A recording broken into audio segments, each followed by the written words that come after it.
thank you for taking the time to be with us at C3. We hope you enjoy today's message.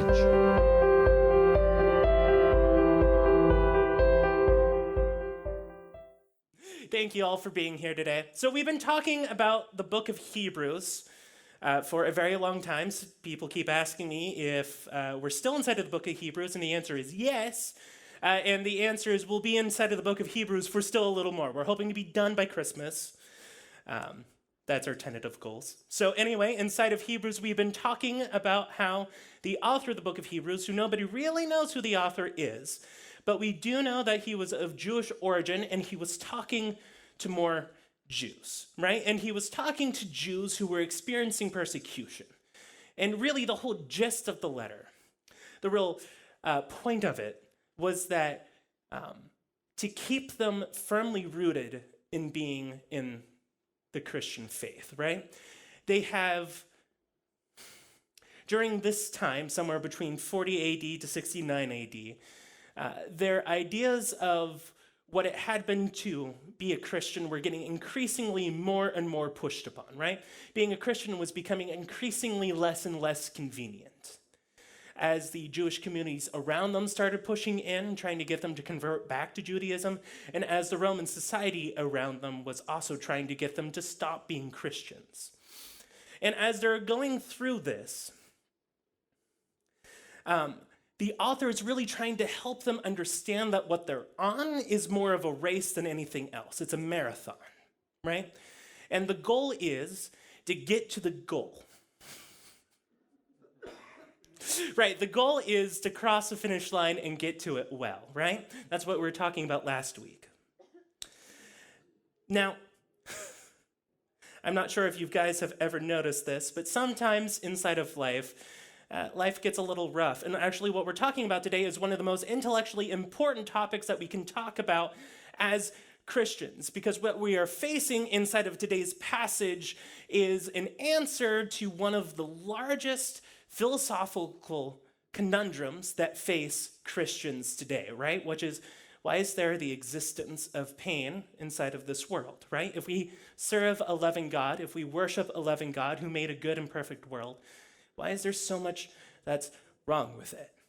Well, to help explain that, I wanted to go ahead and show you this weird, stupid thing that I bought, right?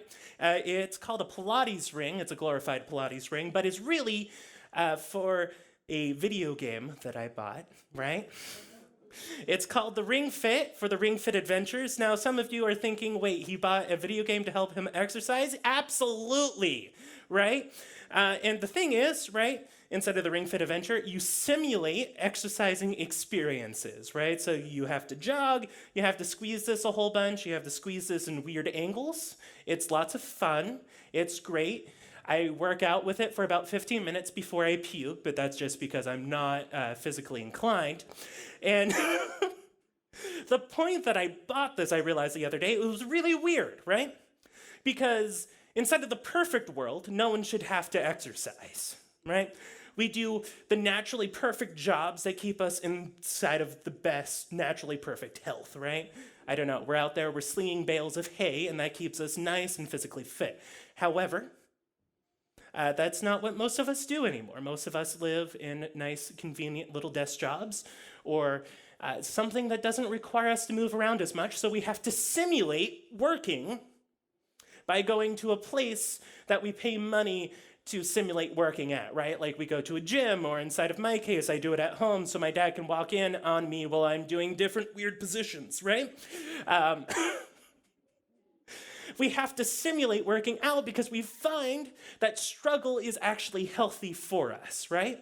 We have to physically struggle sometimes to keep us inside of the best physical health.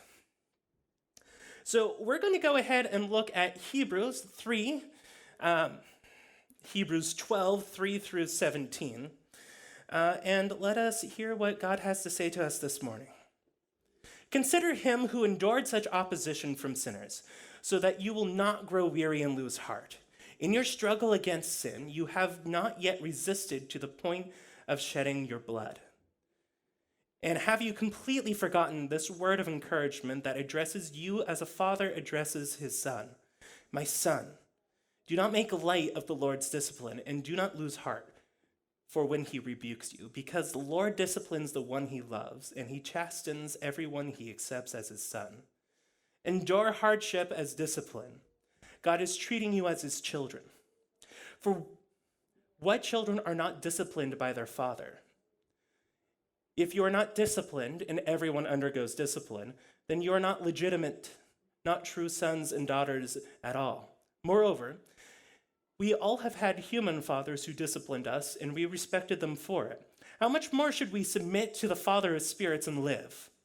They disciplined us for a little while, as they thought best, but God disciplines us for our good, in order that we may share in his holiness. No discipline seems pleasant at the time, but painful. Later on, however, it produces a harvest of righteousness and peace for those who are trained by it. Therefore, strengthen your feeble arms and weak knees. Make a level path for your feet, so that what is lame may not be disabled, but rather healed. There we go. I love it when apps work. So, I swear that it is not, I don't volunteer for the unpleasant sermons. I just get delivered to them. So, today we are talking about why there is so much pain and hardship inside of the world, and why God allows it to happen to us, right? The way that I used to explain it inside when I was a small group leader for high schoolers is I used to ask the question, why doesn't God, as soon as we become Christians, just instantly beam us off of the earth, and then we get our perfect resurrected bodies while we're waiting for, more Christian converts, right? And what I love is how the author goes about answering this question, because first, before he does anything to say how they should treat hardship, he goes ahead and gives us an example on how we should, right? He gives us the example of Christ, right? Sorry, everyone. There we go. Okay, so consider him who has endured such opposition from sinners, so that you will not grow weary and lose heart. Because in your struggle against sin, you have not yet resisted to the point of shedding your blood. The author is saying inside of this passage that the readers need to consider Christ, the person who came onto earth, who took on all of our sins for us and suffered so that we may live, right? He's giving them the perfect goal, the perfect model. He's giving us a Michael Jordan to the young, naive basketball players, right? He's giving us a goal to aspire to.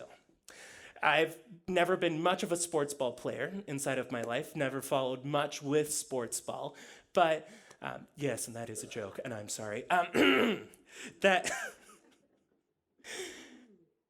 we all, when we are working out, when we are pressing into physical exercise, it is always a good idea, it's always a good thing to have inside of your mind what you're trying to aspire to be. For example, I bought this, so one day I could look like Chris Evans, Captain America, right? That's a long way away, but also I have a long way before I become like Christ too, so I considered it appropriate. And not only does he give us this example, this figure to look onto, this role model to become like, right? He's giving us this example so that we don't grow weary. We don't grow tired. Because we will grow tired. The author inside of this case is talking to people who are already tired, who are already exhausted, right?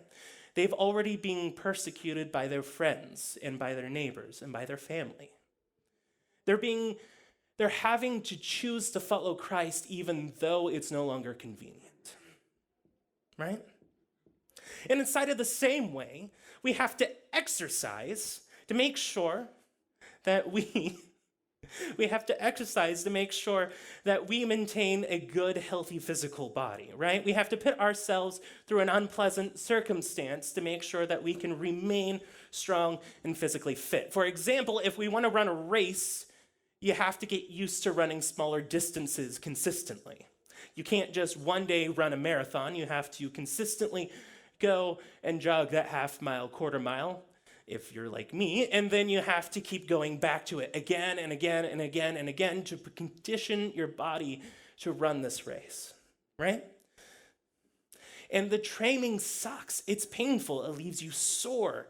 You don't want to get up inside of the morning, and you don't want to do it again, but you have to choose every day to get up and face this, right? So he gives us the perfect role model, the person who got up every day, and even though he knew what he was headed towards, he still took the firm and steady steps to Calvary. Even though he knew that his mission was going to end on the cross, every day he got up and he ran that race anyway. He ran it for us. So the author is stating that here inside of this moment, you should keep on running too, because unlike your role model, you haven't had to struggle to the point of shedding blood. You haven't yet experienced, no one inside of the congregation has yet died yet. No one has been physically persecuted to the point, right? So unlike the role model, they have not yet struggled to that point. Then he moves on, right? And before we move on, I think it's helpful if we talk about what the word discipline means, because to me, it's kind of a scary word whenever I hear this, right? I hear the word discipline and I instantly think of spanking, and I don't necessarily think that's what the author's getting at, right? So the Greek for it is limia. I had Logos pronounce it for me this morning, so hopefully that was close, right? And the word discipline can mean multiple things, right? The NIV translates it in different ways. Some of the ways that he translates it is discipline, training, teaching, or instruction, right? You get this idea that this word is not just discipline like recorrecting, but it's also a physical point inside of there went my thought. But anyway, it's this idea that you have to keep physically going after this, right? It's consistent retraining. It's consistent instruction. The author says, and now that we know what discipline is, the author goes ahead and makes a good claim. I like this claim. He says that we should delight in discipline, right? That's fun. Why should we delight in discipline? Well, he says it's because that's how God treats his sons, right? There's hope inside of being disciplined by God, right? And he goes ahead and he reminds them of this proverb, right? He reminds them of the proverb of how God is going to discipline his sons because he's not content with where you are, right? He loves you. Absolutely adores you, but he's pressing on. He sees a big and better future for you. And he's not content to leave you where you are. My dad recently bought a Model A. Old car, 1937, right? It's a beautiful car, absolutely gorgeous, but the before restoration pictures and the post-restoration pictures are worlds different, right? And the car collectors, you can't be content with the way that you get your car because these cars have lived a lot of life and seen a lot of miles. They've gotten rusted, they've gotten broken down, they don't work the way that they're supposed to, right? So these car collectors, they buy them, and inside of this crazy fit, they don't see the car as it is, they see the car as it could be. They go out and they spend thousands of dollars getting these cars back into working order so that they look the way that they were supposed to when they originally were made, right? So I have a Model A sitting inside of the garage that I just have to stare at every day. And it looks brand new. It looks like it just rolled off the factory line. And the thing that I have to realize about this is that it's because someone saw the potential inside of it and wasn't content to leave it the way it was, right? Like my grandfather's Willie station wagon. He also has that too. That has not been fixed yet. And that one you can see all... I don't think that one will ever see the original restoration point again. I don't think that one will ever see the way that it was supposed to be, right? And God sees it like that inside of us. And that's the hope That's what the author's trying to get across here, right? That he disciplines us because he sees the way that we should be. He wants to get us restored back to working order. He doesn't want to leave us the way that we came in. And like physical training, he gives us situations that are meant to help build up our endurance. He gives us situations that are meant to press us, right?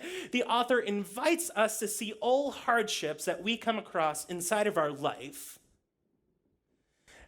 as training for the race to come. He's giving them this moment to change their stance about all of the persecution that they have been facing so far. Because the persecution that they have been facing so far has seemed like it's just been all bad, no good. People are rejecting them, they're calling them names, they won't let them join the same community, they feel isolated and cut out, all because of they believe in Jesus Christ. And the author is inviting them to change their stance, to change the way that they see their situation, to see that this struggle, this hardship that they're going through is meant to be for their good. Now, at this point, I instantly thought of a childhood hero of mine, right? There's a person that I have looked up to ever since I got the chance to read his first book. His name is C.S. Lewis, love the man, right? He has done more to help Western audiences understand the basics of Christian theology than most. He is a household name when it comes to theology. He was the first theologian I ever read, right? Well, imagine my shock one day when I read one of his books called A Grief Observed, right? Now, a little bit of background for this. In 1956, he met Joy Davidman, right? And Joy Davidman had just immigrated into the country. And at first, they got to talking, and that was enough for C.S. Lewis because he had finally found someone that he could share an intellectual conversation with, and who was his grader inside of that intellectual conversation. C.S. Lewis reportedly loved the fact that there was someone smarter than him, and that he could go to her at any time and bounce ideas off of her. Well, she developed bone cancer, right? And since she was an immigrant she was going to be deported, and she wasn't going to get good health care, and he was really concerned about her, so he went ahead and they did a civil marriage, right? Not exactly a Christian marriage, but it was just to make sure that she could stay inside the country and make sure that her kids didn't get deported. Well, she recovered, right? She came back to good physical health. They got an actual Christian marriage. They went ahead and they bought a farmhouse together out in the country. And they had a great couple of 3 years. And then her cancer came back, right? Now, this hit C.S. Lewis really, really, really hard, right? This is in his later part of his career, right? Well after he has written most of his theological addresses, including one book called The Problem of Pain. And it's inside of A Grief Observed that you see C.S. Lewis having to put all of the things that he has said into gear. And C.S. Lewis said this: the more that we believe God hurts to heal, the less that we can believe that there is in any use begging for tenderness. A cruel man might be bribed, but suppose that you were against a surgeon whose intentions are wholly good. The kinder and more conscientious he is, the more inexorably he will go on cutting. For if he was to yield to your entreaties, if he stopped before the operation was complete, all the pain up to that point would have been useless. But it is credible that such extremities of torture should be necessary for us. We'll take your choice. Either the tortures occur, and if they are unnecessary, then there is no God or a bad one. If there is a good God, then these tortures are necessary. For no even moderately good being could possibly inflict or permit them. Either way, we're in for it, right? That's shocking to hear from a C.S. Lewis quote. And the thing that I got from that, the thing that really made me open up my eyes to this, was that C.S. Lewis, inside of this moment, he writes a grief observed while he's mourning for his wife. And you get to see a lot of raw, real emotions. And inside of these raw, real emotions, you realize that C.S. Lewis has come to the intellectual problem that we face, right? Why does a good God allow pain inside of this world? And C.S. Lewis goes ahead and he puts it into an ultimatum for us. Either the pain is for our good and we have to undergo these hardships because, like a surgeon cuts out cancer out of us, and if he was to stop midway through or stop part of the way through, then the surgery would have been completely pointless. Or these tortures occur and God's not using them as discipline, and that's a cold, hard, dark reality, right? C.S. Lewis, inside of this moment, inside of his grieving, is taking the second to realize that either God allowed him to fall in love with joy and to experience this beautiful love for only a short while to help train him, or the whole thing was completely pointless.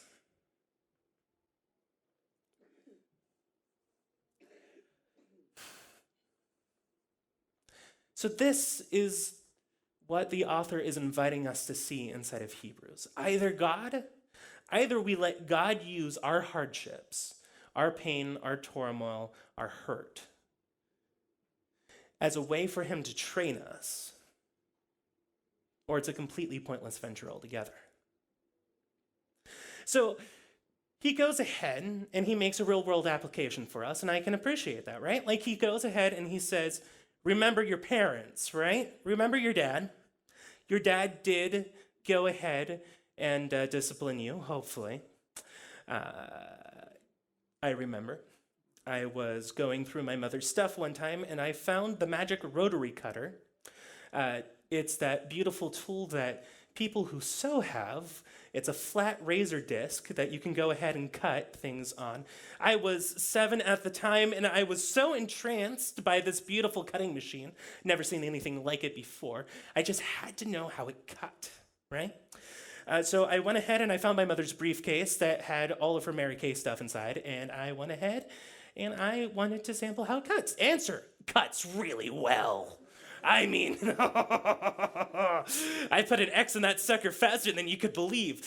However, that was also not to my benefit, because now I had taken my mother's expensive briefcase and definitely just cut an X inside of it. Inside of that moment, I appreciate that my mother and my father came down really hard on me on side of that situation. Because if they hadn't, I wouldn't have learned the importance of treating other people's stuff appropriately. And also, I learned that if you see a beautiful cutting device, you should leave it alone and not try it on the nearest random substance. That's just all good lessons to have learned through that situation, right? And then the author says, well, you know you have your parents and you respect them for it because of the way that they disciplined you. How much more should you respect God, the Father of spirits, right? He uses that language to set God apart, right? Because he's making sure that you understand that he's not talking about your earthly dad here, right? He's cutting a clear and hard distinction, and like through the rest of Hebrews, he is using this moment to say, all right, you've experienced this on earth, but how much more should you respect this greater and better thing, right? You respected your parents here on earth for the way that they disciplined you, but how much more should you respect the God in heaven for disciplining you, right? And he goes ahead and he points out that God's discipline is better than earthly discipline, because God doesn't get wrapped up inside of the same emotions that we do. God doesn't feel that same burst of anger whenever you walk in on your son who's taking a magnet to your computer screen. God is only motivated by love and how he disciplines you, and it's for your good, right? It's like the difference between you going to the gym and you just randomly picking stuff inside of there and just being like, I feel like it's a leg day and it's going to be good, compared to you having a physical trainer, right? Because that physical trainer is going to be able to look at you and know what you want, what your goals are, in my case, to look like Chris Evans, and he's going to go ahead and he knows the right path for you to take to get there, right? I have no idea. I don't know how Chris Evans maintains that body all the way throughout the Marvel Cinematic Universe. I am sure right now that he is relieved to finally be out of the Marvel Cinematic Universe because now he doesn't need to take all the steroids that he's been taking. I don't know. It's been like that for like 19 years. I'm sure at this point he's just ready to retire and get a little flabby. Okay? I'm just saying. Anyway, it's like that with us. God knows what he wants us to do. God knows what he's preparing us for. So God's giving us situations inside of our lives that suck so that we can be prepared, right? Like how inside of Ring Fit Adventures, this stupid video game that I bought, it decides that I need to keep doing squats even though I hate squats because it ultimately decided that was for my best good even though it is the thing that I hate the most. Right? And the author goes ahead and he just makes a straight out proclamation, right? He says training, discipline hurts, right? He doesn't hide away from it. He doesn't shy. He does not turn his head from it, right? He says that training hurts. Surgery hurts. When you prune a tree, it's not pleasant for the tree, right? But if we don't push ourselves past what we think we can handle, we'll never grow. And inside of this situation, God's taking situations that we never thought we could do, that we could never potentially even fathom how to deal with it. And God's giving this to us, and then he's coaching us how to get through it. I mean, when I heard what the sermon I was supposed to be preaching on this week was, I was flabbergasted because I cannot imagine a person who's more ill-suited to preach on this. Just talking to you guys for 5 minutes, I have come to realize there are some of you inside of here who have faced things that would make my hair go white, right? And I don't mean to come up here from afar and just say, well, you've been handling it wrong. God wants you to learn how to use it better. What I'm saying is that I want you guys to at least hear this message as an encouragement, right? Because that's what the author meant for them to hear. This was not supposed to be a warning, but a word of encouragement to them. Because they're going through some of the hardest situations that they have ever gone through before, and they have no idea how they're going to handle it. Every time that they go through this, every time that they wake up inside of the morning, the world is crueler than it was the day before. In 63 AD to 69 AD is going to come some of the hardest persecution that the church has ever known, because Emperor Nero is going to rise to power. It's Emperor Nero that we can thank for the persecution of Peter and Paul, right? This letter comes out before this wave of persecution, and I can only imagine it's because it's supposed to strengthen and bolster the numbers, right? It's supposed to give them a final wave of encouragement. Because the author acknowledges that we have a choice on how we deal with discipline. We can either be trained by it, or we can merely survive it, right? We can either let God shape us through this discipline, or we survive it, ignore it, and pretend it never happened. Or, like a child who gets sent to the timeout corner, as soon as the timeout corner is done, you immediately go back to what you got sent to the timeout for, right? I mean, I've seen it, I've been there, I've done that too, right? And what the author is saying inside of this situation is that you have to be open to let God use the hardship inside of your life. Because hardship can and will crush you. It's just whether or not you are open and trusting God to let that shape you. And then he goes ahead and he uses a quote from Isaiah 35. I love this quote so much, right? Because he says to strengthen your limbs and make a straight path for your feet, right? And it's coming from Isaiah 35:10. Now, the passage in question is being written by the prophet Isaiah as the, come on, anytime now. Thank you. As the prophet Isaiah is addressing the Israelites as they're about to be led out in slavery, right? So Isaiah's coming along as a prophet in the later half of Isaiah inside of Israel's history. And he's saying, you need to listen to God. You need to go back to God. You need to make things right with God. And eventually there's a shift inside of the prophecies that he have where it's less about repenting to God and preparing to go into exile. And this is one of the addresses that he gives to them as they're preparing to go into exile. He says, the desert and the parched lands will be glad. The wilderness will rejoice and blossom. Like a crocus, it will burst into bloom. It will rejoice greatly and shout for joy. The glory of Lebanon will be given to it, and the splendor of Carmel and Sharon. They will see the glory of the Lord, at the splendor of our God. Strengthen the feeble hands and steady the knees that give way. Our quote. Say to those who, with fearful hearts, be strong and do not fear. Your God will come. He will come with vengeance, with divine retribution. He will come to save you. Then will the eyes of the blind be opened and the ears of the deaf stopped. Then the lame will leap like a deer and the mute tongue shout for joy. Water will gush forth from the wilderness in streams in the desert. The burning sand will become a pool and the thirsty ground bubbling springs. In the haunts where jackals once lay, grass and reeds and papyrus will grow. And the highways, it will be called the way of holiness. It will be for those who walk on the way. The unclean will not journey on it. Wicked fools will not go about on it. No lion will be there, no ravenous beast. They will not be found there. But only the redeemed will walk there, and those the Lord has rescued will return. They will enter Zion with singing. Everlasting joy will crown their heads. Gladness and joy will overtake them, and sorrow and sighing will flee.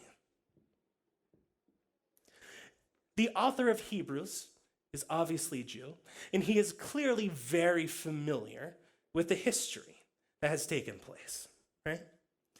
So while they're undergoing this persecution, the audience, the author uses this language to remind them that they have better things coming, right? If you hold on, if you stay put, if you keep doing what God has called you to do, there's better, glorious things in the wing. A little more, right?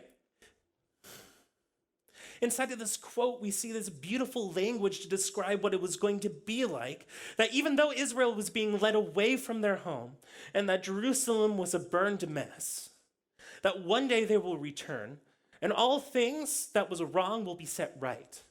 There will be water inside of the desert. There will be no more animals. There will be no more carnivorous evil animals waiting to eat people on the road. How about that? And right? And all they have to do is just keep in mind that they have to press through this hardship to inherit the goodness that is coming. And this is how your lame members will be healed, right? He says you need to steady your hands and strengthen your weakened knees, right? Because one day, if you hold on, if you press through this hardship, the weakened, broken parts of you will be restored by God on this glorious, bright, beautiful morn. When we all get to inherit Earth 2.0, that's the way that I've been describing it to the youth. You get body 2.0 and you get Earth 2.0. Better body, better Earth. And the author of Hebrews wants them to keep that in mind as they're going through this. That this pain is temporary. This is a fleeting moment. It's like a shadow, right? Because one day we're going to wake up on the shores of eternity, and eternity's not going to have an end. And it's going to be good. It's going to be perfect. It's going to be the way that God meant the world to work. All you have to do is press through this hard second to enjoy a life and to enjoy an eternity of relief, right? So the author moves on, encouraging them to live in peace with everyone, right? So this is a very logical progression. Now we're moving up to 14.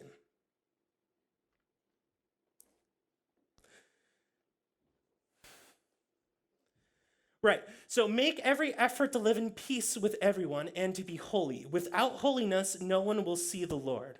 See to it that no one falls short of the grace of God, and that no bitter root grows up and causes trouble and to defile many. See that no one is sexually immoral or godless like Esau, who for a single meal sold his inheritance to the oldest son. Sold his inheritance as the oldest son. Sorry about that. Afterward, as you know, when he wanted to inherit the blessing, he was rejected, even though he sought it with blessing. Even though he sought the blessing with tears, he could not change what he had done.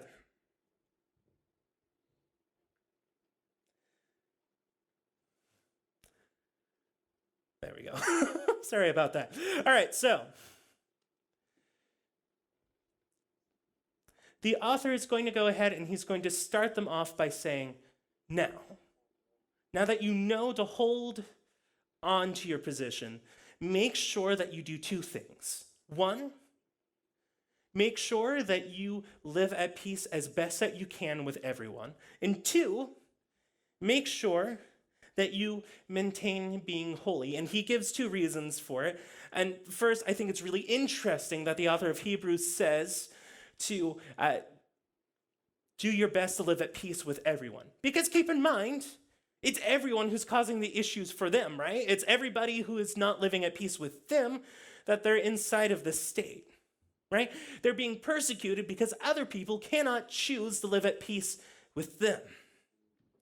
So, the author of Hebrews feels like it's a good moment to remind them that even though that they are going through this hardship,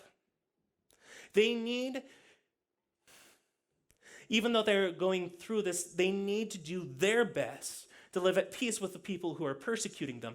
And then he gives them another set of instructions, which is to be holy, which means to be set apart, right? So even though you're doing your best to live at peace with everybody, don't blend in, right? Even though you're doing your best to live at peace, don't give up on being a Christian. You need to stand out and you need to set apart because that's the only way that people are going to see God inside of this broken world. The way I like to think about it is that this is your physical trainer coming along and making sure that you are actually holding the correct position when you're doing the exercise. Because if you don't maintain the right position, it's a lot easier to do the exercise, right? If you squat by sitting on the ground, that's not a squat anymore, but it's certainly you can hold it longer, right? And what the author is saying here is don't break your form. You're doing so good so far. Don't let go, right? Even though it's hard to hold this position, you need to. Even though it's hard to keep continuing to be a Christian like this, you cannot break form, right? Because this is the only way that God is going to be seen, and this is the only way that these people are going to be saved.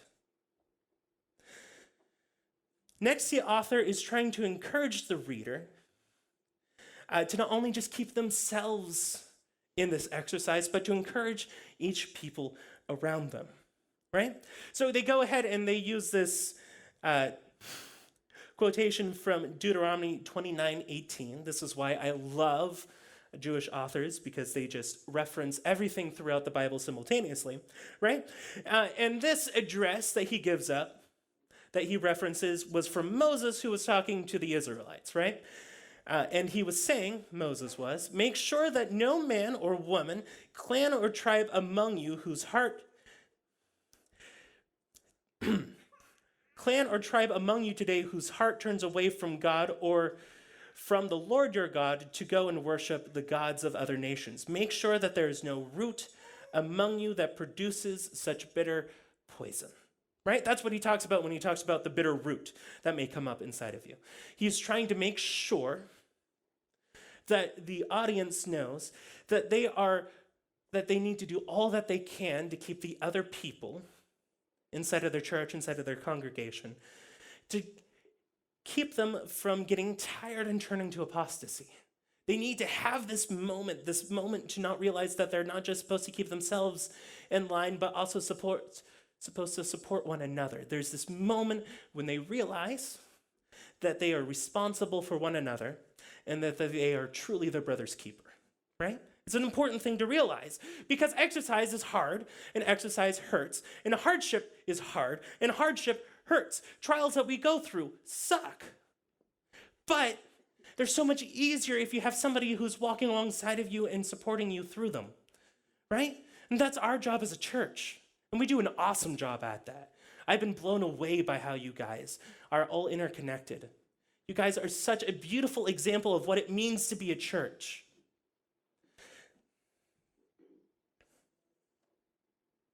I don't know why I thought this was a good idea, but I did. All right, so,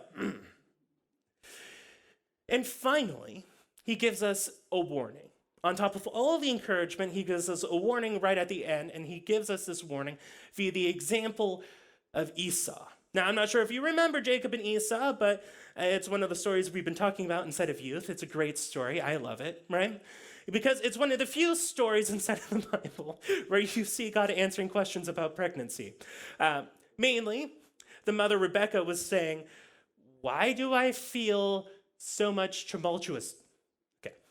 Why do I feel so much trouble inside of my stomach? And God was saying, that's because you have two nations inside of you.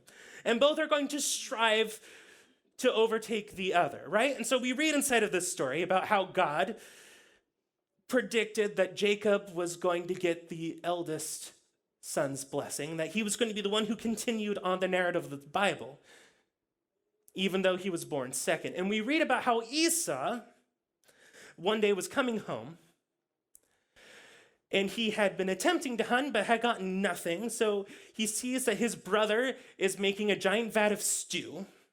And he's like, yo, bro, give me some stew. And his brother's like, not unless you sell me your birthright. Now, back then, birthrights were everything, right? Birthrights were your entire inheritance.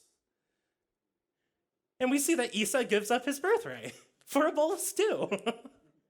I mean, I've never been that hungry before to just be like, okay, no, take literally everything I own.